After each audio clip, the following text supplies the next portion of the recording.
What is the meaning of demand. ठीक है, आज हम लोग पढ़ने वाले हैं law of demand.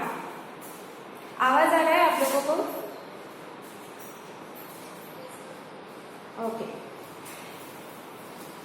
Law of demand is the basic demand for the 12th economics में जो है, अगर आपने लॉ ऑफ डिमांड को अच्छे से समझ लिया तो आगे के जितने भी लॉ आएंगे या जितने भी आगे के लेक्चर्स हैं वो सब समझने में आपको बहुत इजी जाएगा।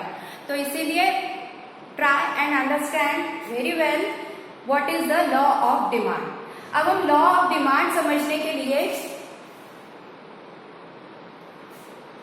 आवाज नहीं आ रहा है मेरा? हेलो, आ रहा है ना?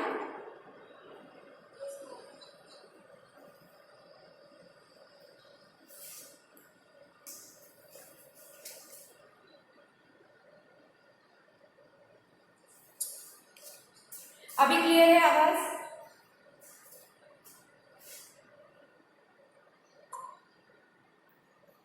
देखिए, आप लोगों को ये तो मिलने ही वाला है ना, यूट्यूब पे तो सब होने ही वाला है, तो आप उससे थोड़ा सा कनेक्ट कर लीजिएगा, क्योंकि ये जो अभी सब ऑनलाइन चल रहा है ये आप लोगों के लिए भी नया फीचर है, हम लोगों के लिए भी नया फीचर है।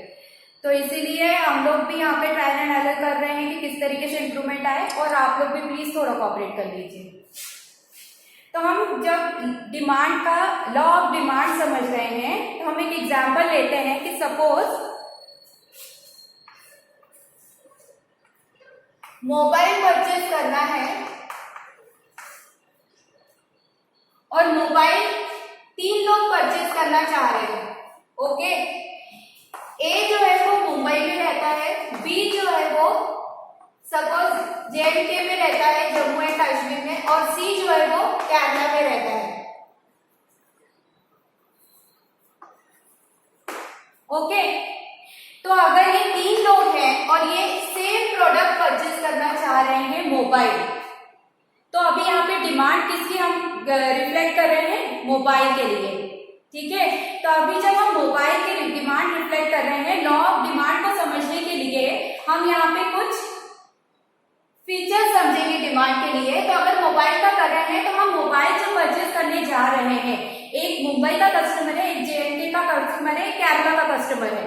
तो कोई भी कस्टमर होता है उसका फर्स्ट, आप भी अगर मोबाइल परचेज करने के लिए जाते हैं तो सिलेक्शन जो होता है, अगर कोई एजेड पर्सन सिलेक्ट करने जाएगा उसको अलग से फीचर्स देखेगा, आप लोग परचेज करने जाओगे वो अलग देखेंगे, और छोटा बच्चा या कोई और परचेज करने के लिए जाएगा वो अलग फीचर्स देखेंगे। तो इस चीज को हम क्या बोलेंगे? Taste and habits. ठीक है, अगर सपोज मुंबई का जो पर्सन परचेज करने जा रहा है ही मे बी अ बिजनेसमैन, तो वो जो मोबाइल परचेज करने जाएगा उसका जो हैबिट रहेगा, उसका जो टेस्ट रहेगा, that will be definitely different from the JNK और द केरल पर्सन, राइट? तो फर्स्ट थिंग, व्हेन किसी चीज की जब डिमांड आती है तो उस डिमांड में पहली चीज आ जाती है कि habit and taste of the consumer. Okay, habit and taste. Second जो आता है दैट इज डेफिनेटली प्राइस। ठीक है, अभी आप लोगों को अगर कंपल्सरी ऑनलाइन क्लासेस पे ही कंटिन्यू करना है, so definitely the price will make a difference.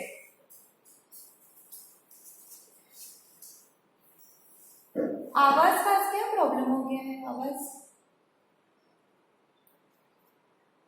So price will make a difference.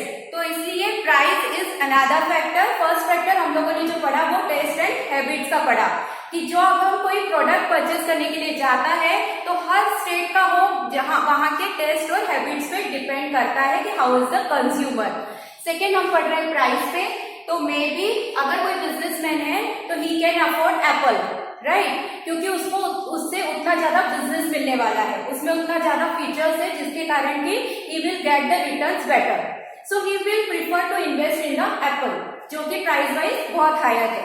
And may be JNK वाले जो है वो he is a normal guy, he just want to purchase a mobile, तो he will prefer कि 5000 से 10,000 के बीच में basic features के साथ में मुझे आ जाए।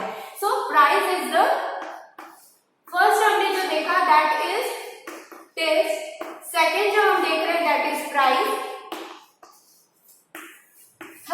देख रहे हैं वो size and composition of population remains. Again Mumbai का पॉपुलेशन ज्यादा है, जेएंडके का उससे कम है, केरल का उससे कम है, राइट। सो ये जो डिफरेंशिएशन है ये भी किसी प्रोडक्ट के डिमांड पे डिपेंड करता है। जैसे जैसे उस शहर का या स्टेट का प्रोग्रेस होता चला जाता है, टेक्नोलॉजी बोलिए या वस्तु का जो भी ऑप्शंस रहते हैं वो मोर कन्वीनियंटली अवेलेबल होते चले जाते हैं। सो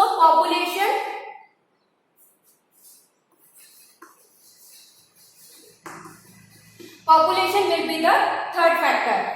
Fourth factor will be government policy. Government policy में हम क्या देखेंगे कि जैसे कि अगर मैंने यहाँ पे एग्जांपल लिया हुआ है दो स्टेट का, एक हमने महाराष्ट्र मुंबई का लिया हुआ है और एक जेएनके का लिया हुआ है। तो जेएनके में अगर आपने पढ़ा होगा तो वहां पे काफी सारे रिलैक्सेशन दिए हुए हैं बिजनेस प्रमोट करने के लिए, या फिर कोई भी गुड्स कोई भी आइटम प्रमोट करने के लिए वहां की गवर्नमेंट ने या सेंट्रल गवर्नमेंट ने काफी सारे रिलैक्सेशन दिए हुए। तो ड्यू टू दैट प्राइजेस में फर्क पड़ जाएगा, ड्यू टू दिस सर्विसेज में फर्क पड़ जाएगा, राइट। सो किसी वस्तु के डिमांड के में वो गवर्नमेंट पॉलिसीज का भी बहुत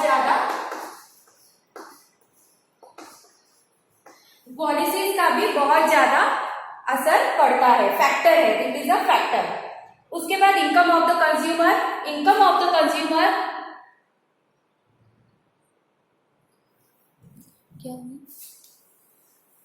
क्या कमेंट डाला है अभी?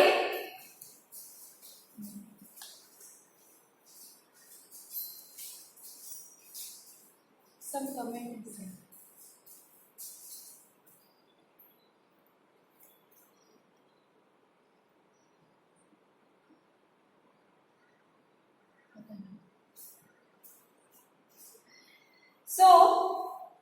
जो फिफ्थ वन है वो फिफ्थ हम लोग पढ़ रहे हैं income.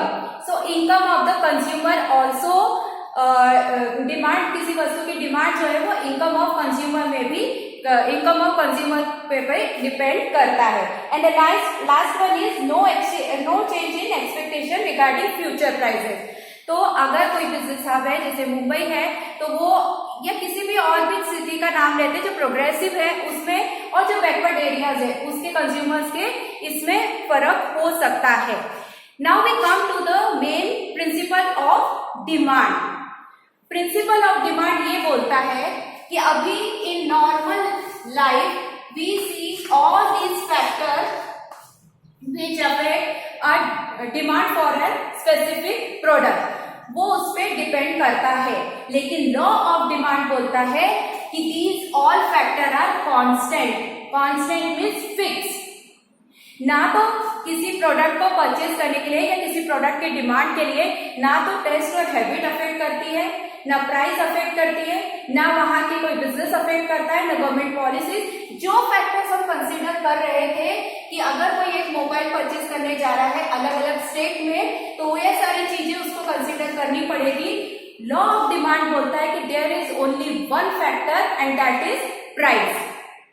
Understand?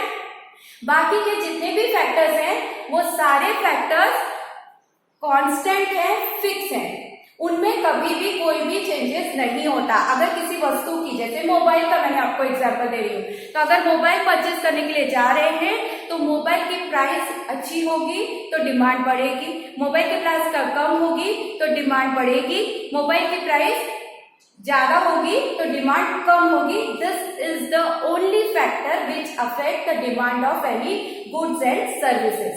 This is called the law of demand. Clear हुआ है? अभी क्लियर हो रहा है बेटा? प्लीज टेक्स्ट करके बता दीजिए। अभी आवाज क्लियर आ रहा है? आप लोगों को समझ में आ रहा है? ओके। और बुक लेके बैठे हैं आप लोग, क्योंकि थ्योरी में अगर आप बुक लेके बैठेंगे ना तो एग्जाम्पल जो मैं आप लोगों को दे रही हूँ मेरी हर क्लास में मैं आप लोगों को बोलती हूँ कि प्लीज वो एग्जाम्पल शॉर्ट फॉर्म्स में लिख लीजिए उसके सामने, ताकि बाद में जब एग्जाम में आप शॉर्ट नोट्स बनाएंगे so it will get convenient to you to recall all the topics. Okay. So और मैं ज्यादा से ज्यादा कोशिश करती हूँ कि आप लोगों को करंट एग्जाम्पल्स दूं ताकि आप लोग इजीली कनेक्ट कर पाओ। तो लॉ ऑफ डिमांड समझ में आया? जो हम लोगों ने पहले डिस्कस किया कि किसी भी एज अ लेमैन बोलिए या एज अ लेमन बोलिए, या फिर एक जनरल पर्सन के हिसाब से अगर किसी वस्तु की डिमांड ये सारे फैक्टर से अफेक्ट करती है तो वही लॉ ऑफ डिमांड, जो कि बहुत ज्यादा एंशियंट लॉ है, तो वो लॉ ऑफ डिमांड इससे बोलता है कि there is only a price factor, the other factors are which going to affect the demand is constant or the fixed. ठीक है, मैं यहाँ पर एक डेफिनेशन आपको पढ़ के बता रही हूँ। The other things being constant, आपके बुक में शायद से कुछ और कांस्टेंट नहीं दिया हुआ है, वो वर्ड दिया हुआ है, इसके आगे आप लिख लीजिए कांस्टेंट। अगर आपको क्लियर करना है, इक्वल वर्ड दिया हुआ है, other things being equal, equal की जगह आप उसको कांस्टेंट कर लीजिए, ठीक है, कांस्टेंट कर लीजिए या फिक्स कर लीजिए। So the other things being constant, the higher the price of a commodity, smaller is the quantity demanded. ये तो सब एक जनरल लॉ है, ठीक है। आप लोग भी अगर कुछ परचेज करने के लिए जब जाते हो तो we generally prefer to take that, to buy that things which are lower in the price, but quality भी लगता है हम लोगों को, ठीक है। सो डिमांड बोलता है कि कोई भी फैक्टर यहाँ पे काम नहीं करता है, ओनली प्राइस फैक्टर है work for the low and increase the demand of the product और द सर्विसेज और decrease the demand of the services. और ये जो चीजें हम लोग, ये जो फैक्टर्स हम लोगों ने पढ़े हैं, जो एज अ जनरल पर्सन हमको लगता है कि ये सारे किसी वस्तु के डिमांड को अफेक्ट करते हैं, वो सारे अजम्पशंस में आते हैं, ओके।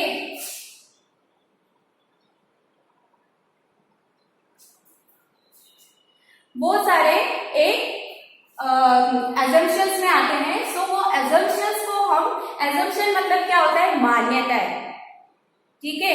सो मान्यताएं मतलब क्या होता है, जैसे अभी परसों हम लोगों ने ये देखा है, सोलर एक्लिप्स देखा है, राइट। तो सोलर एक्लिप्स में बहुत सारी मान्यताएं, बहुत सारे assumption है कि हम लोगों को खाना नहीं खाना चाहिए। वॉइस क्यों ब्रेक हो रही है आज? हेलो,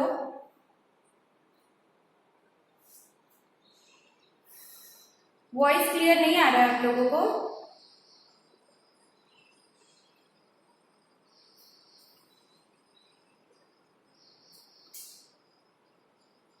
कीप द माइक, कि कोई एक आप अपना माइक ऑन करिए ना please.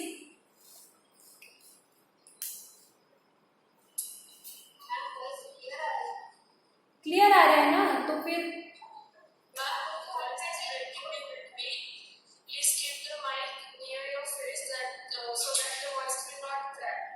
actually when I use this chalk and board now, so I have to keep it just below, so that's what it is making difference actually. जब मैं आपको explain कर रही हूँ, I can keep like this.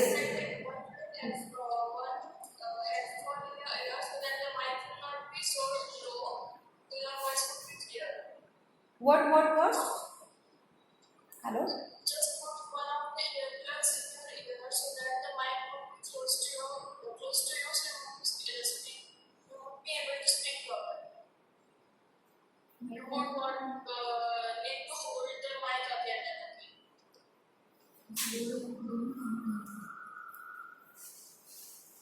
अच्छा, अभी तक जो आप लोगों को समझाया है वो सारा चीजें समझ में आया है आप लोगों को? हाँ, वॉइस, अगर वॉइस थोड़ा सा ब्रेक हो के भी आ रहा होगा, तब भी जो मैंने बोर्ड पे लिखा है, जो समझा रही हूँ, उससे आपको क्लियर हो रहा है कि what is the law of demand.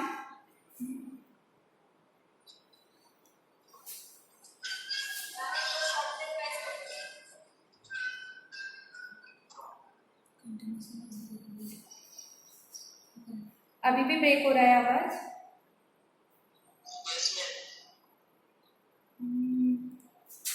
Actually जो लास्ट लेक्चर में मैंने ब्लूटूथ यूज किया था, जो ये नेट कनेक्शन था, वही सारा हम लोग यूज कर रहे हैं, फिर आज क्या प्रॉब्लम हो रहा है। Anyway, please try and understand. ये नहीं तो आपको वो चैनल तो मिल ही जाएगा, उस पर प्लीज आप लोग थोड़ा रिकलेक्ट कर लीजिएगा इंफॉर्मेशन, क्योंकि इस तरीके से अगर हम कंटिन्यू करेंगे तो बहुत ज्यादा लेंथी लेक्चर हो जाएगा। Okay, so law of demand क्या बोलता है? लॉ ऑफ डिमांड बोलता है कि there is only one factor work with the commodity or the services to increase the demand for that particular product and the services, and that the only factor is price. अगर किसी वस्तु की price ज्यादा होगी तो demand कम होगी। They have inverse relationship, ठीक है, अपोजिट रिलेशनशिप है प्राइस एंड डिमांड में। क्वांटिटी जो डिमांड की जाती है किसी वस्तु की या सर्विसेज की, it is totally only depend on the price of that particular product और द सर्विसेज। बाकी के जितने फैक्टर्स हम लोग समझते हैं कि अफेक्ट करते हैं किसी वस्तु या सर्विसेज के डिमांड के लिए, so that all are assumption, वो एज्यूम किया जाता है कि वो सारे कांस्टेंट है, फिक्स है। ओके, और वो सारे, अभी मैं यहाँ पे आपको एक डायग्राम से लॉ ऑफ डिमांड बताती हूँ।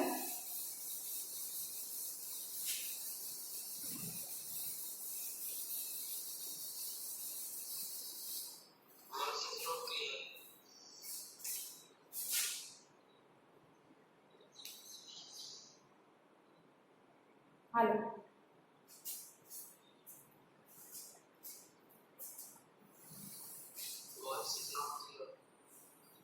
अभी मैं बोल ही नहीं रही हूँ कुछ। This is quantity, this will reflects price.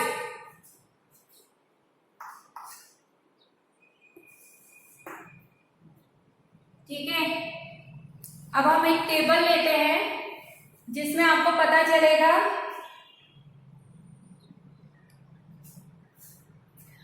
अभी मैं एक टेबल लेते हैं जिससे कि डिमांड को आपको क्लियर हो जाएगा। वो डिमांड में y एक्सिस पे हम लोग प्राइस रिफ्लेक्ट कर रहे हैं, x एक्सिस पे हम लोग क्वांटिटी रिफ्लेक्ट कर रहे हैं। तो अगर प्राइस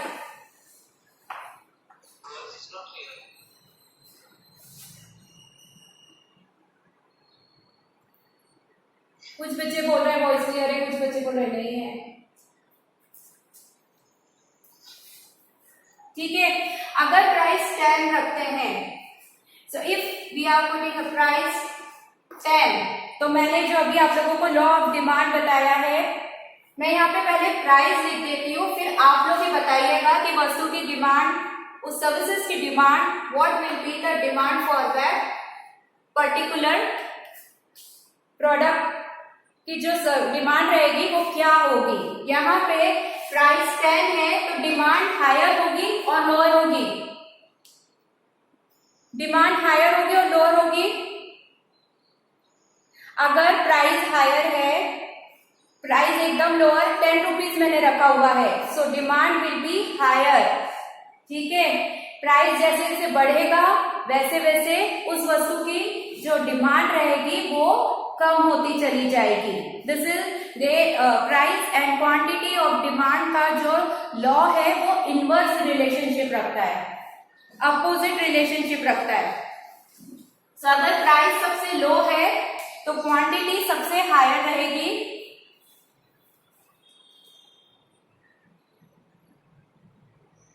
फोर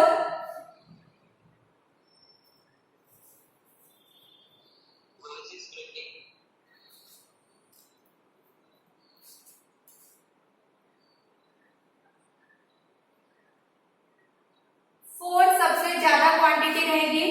उसके बाद में प्राइस बढ़ के 10 रुपीज से बढ़ के 20 हो गई है, तो आपकी जो क्वांटिटी रहेगी वो एक हिस्से बढ़ जाएगी। जहां पे 10 रुपए में क्वांटिटी की जो डिमांड थी वो आप क्वांटिटी की डिमांड 4 क्वांटिटी डिमांड कर रहे थे, जब 10 रुपए की कोई चीज थी, 10 rupees. If someone is getting that particular product on the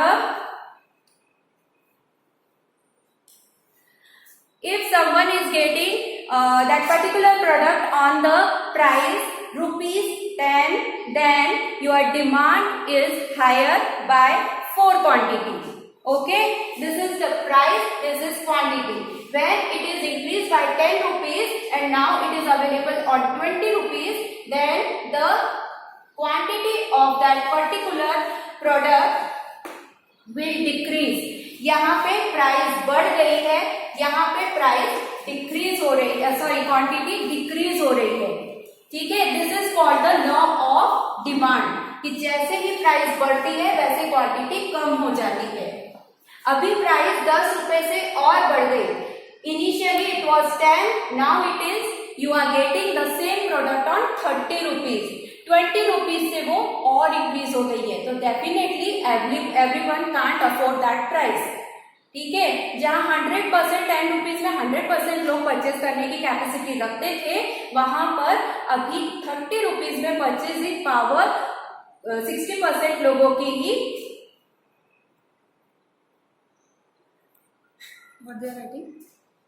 Faizal, आपको अगर कुछ भी प्रॉब्लम है ना, वो बाद में आप टेक्स्ट करके मुझे बताएंगे. Please don't make this comment. Okay,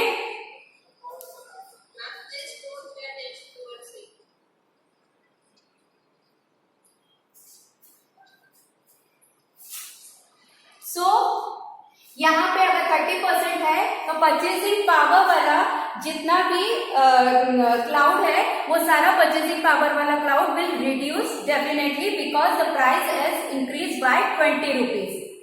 okay, so जब प्राइस बढ़ के 30 रुपीज हो गया है, again the quantity has change by 2. जहां पे 10 रुपीज में 4 लोग परचेज कर रहे थे, वहां पे 30 रुपीज में परचेज करने वाले सिर्फ 2 है. मतलब 2 लोग ही उसको अभी परचेज कर पाएंगे. So as the prices is getting higher, the quantity और the capacity of the purchase और the demand is getting decrease. This is simple law of demand. ठीक है, अभी प्राइस और बढ़ के 40 रुपीज हो गई है. तो initially it was for 10 rupees, now it is for 40 rupees. So 30 rupees से प्राइस बढ़ गई है. तो परचेजिंग कैपेसिटी वाले जो उस रेंज में आने वाले जितने लोग हैं, they will purchase that particular product or services. तो फिर डिमांड उस वस्तु की और कम हो गई. सो अभी लेने वाला सिर्फ 1 क्वांटिटी. ठीक है,